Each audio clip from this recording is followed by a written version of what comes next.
ഇന്ന് തന്നെ ഡൗൺലോഡ് ചെയ്യൂ. കാണൂ നിങ്ങളുടെ ഫേവറേറ്റ് ഷോസ്.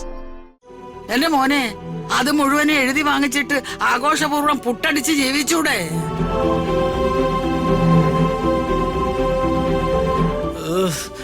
നിങ്ങൾ ഇടയ്ക്ക് കയറി വളാന്ന് പറഞ്ഞ് കാര്യങ്ങൾ ചണമാക്കല്ലേ. അവരളിയനെ ബ്രെയിൻ വാഷ് ചെയ്യല്ലേ? എന്താ ഏതൊരു മകളും ആഗ്രഹിക്കുന്നതല്ലേ അമ്മമ്മ? ഒരു അമ്മയുടെ സ്നേഹവും വാത്സല്യവും ഒക്കെ. തിരക്കുകളിൽ നിന്ന് തിരക്കുകളിലേക്ക് അച്ഛൻ പോയി. ആരും സ്നേഹിക്കാനില്ലാതെ ഞാൻ വളർന്ന്.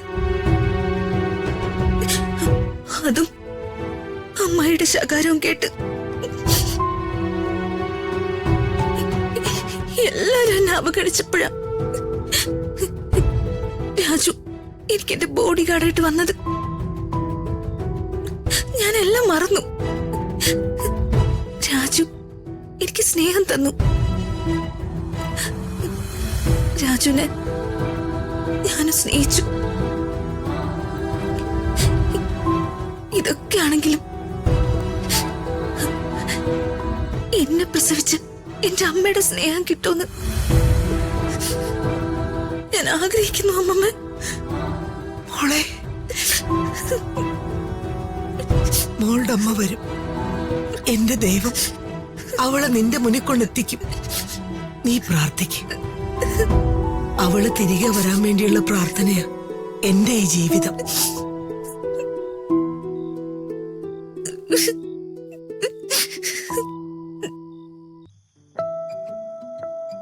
അമ്മ കോഫി അല്ലേ?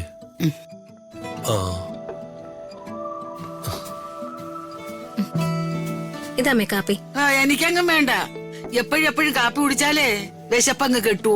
നന്നായിട്ടൊന്നും കഴിക്കാനും പറ്റൂല. അല്ല, നല്ല ആഹാരം കഴിച്ചില്ലെങ്കിൽ പിന്നെ ജീവിച്ചിരുന്നിട്ട് എന്താ കാര്യം? ഇവിടെ മനുഷ്യൻ തീ പിടിച്ചിരിക്കുക. അവർക്ക് ഏത് നേരം തിന്നുന്ന നേരം തന്നെ. തീ പിടിച്ചെങ്കിൽ പോയി അമ്പലക്കുളത്തിൽ ചാടടാ. അല്ല പിന്നെ മുണ്ടക്കിലമ്മേ, നിങ്ങളിങ്ങനെ വഴക്കുണ്ടാക്കാതെ. നമ്മളിവിടെ ഗൗരവമുള്ളൊരു കാര്യത്തിന്റെ ആലോചനയിലല്ലേ? ഇവളെ ഒരു കാരണവശാലും പിണക്കുന്ന കാര്യമൊന്നും പറയരുത്. ആ ടൗണിലെ വീട് എനിക്ക് വേണം. പോട്ടെ, നമുക്ക് കാര്യത്തിലേക്ക് കിടക്കാം. രുക്മിണി, നമുക്ക് രാജുവിന്റെ തീരുമാനം വലുത്. അവനെ നമ്മുടെ കൂടെ ഉറപ്പിക്കണം. രമ്യയെ കല്യാണം കഴിക്കാന്ന് അവൻ നമ്മളോട് ഉറപ്പു പറയണം. അത് ശരിയാ. ആളിയന്റെ ഉറപ്പ് കിട്ടിയാ പിന്നെ നമുക്കെന്ത്? നമ്മൾ പിന്നെ രക്ഷപ്പെട്ടില്ലേ? ഉറപ്പ് അവൻ തരണം. പക്ഷേ അത് കുറുപ്പിന്റെ ഉറപ്പാവരുത്.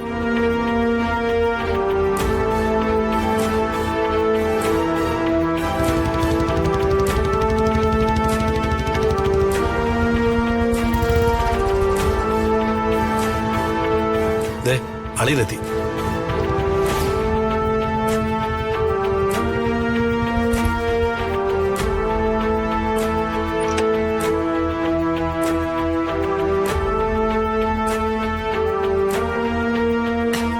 രുക്മിണി, നിന്നെ അവന് വലിയ ബഹുമാനോ. രുക്മിണി അവനെ ഒന്ന് ശരിക്കും ഉപദേശിക്കണം. കറക്റ്റ്. ഞങ്ങളും കൂടാ. ഇവളുടെ കുഴപ്പോ നേരത്തെ അവനെ കറക്കി വീഴ്ത്തി കൂടായിരുന്ന? അങ്ങനെ കറക്കിയാലത് വീടുന്ന മുതലൊന്നുമല്ല എന്റെ രാജുവളിയൻ.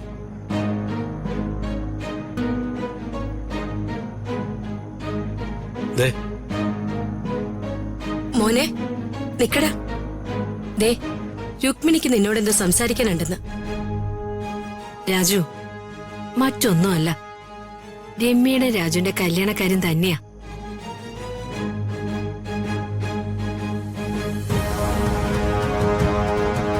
ഇതിനുള്ള മറുപടി ഞാൻ പല പ്രാവശ്യം പറഞ്ഞതല്ലേ രമ്യയുടെ?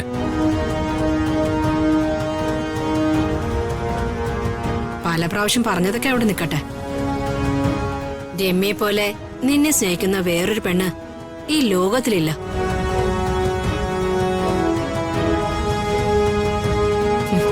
എന്റെ മകളായോണ്ട് പറയുന്നതല്ല, ഇവളെ പോലൊരു പെണ്ണിനെ നിനക്ക് ഈ ജന്മത്ത് വേറെ കിട്ടില്ല.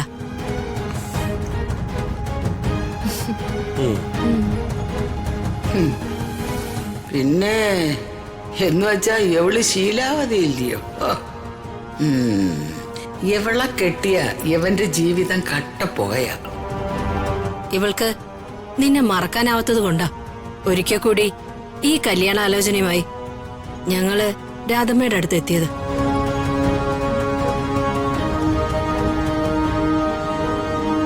പുന്നക്കീഴിലെ അമ്മയുടെ പ്രസാദത്തിൽ കൈതൊട്ട് ഈ കല്യാണം നടത്താന്ന് രാധമ്മ വാക്ക് തന്നിട്ടുണ്ട്.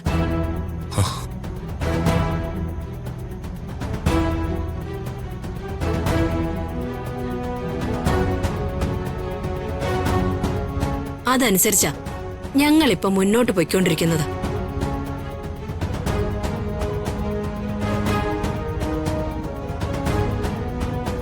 ഇതിനൊക്കെ ഞാൻ എന്ത് മറുപടി പറയാനാ?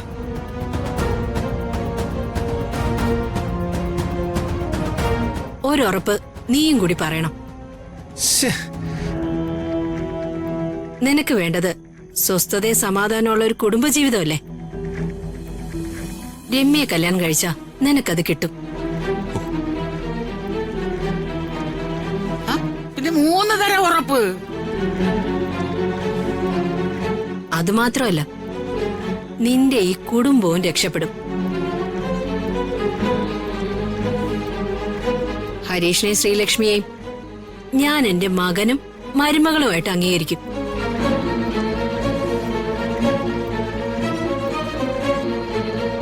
പിന്നെ അവർക്ക് കൊടുക്കാനുള്ള എല്ലാ ഷെയറും ഞാൻ കൊടുക്കും.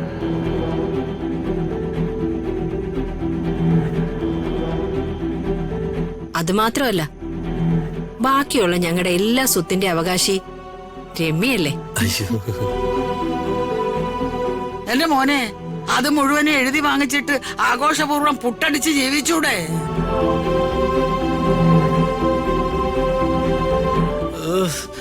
നിങ്ങൾ ഇടയ്ക്ക് കയറി വളാന്ന് പറഞ്ഞ് കാര്യങ്ങൾ ചണമാക്കല്ലേ. അവരളിയനെ ബ്രെയിൻ വാഷ് ചെയ്യല്ലേ? എന്താ?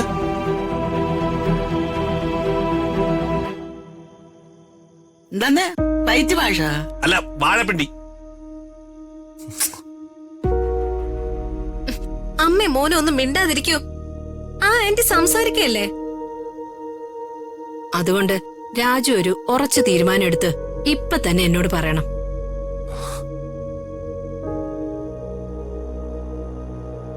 നമുക്ക് സന്തോഷത്തോടെ ജീവിക്കാം രാജു.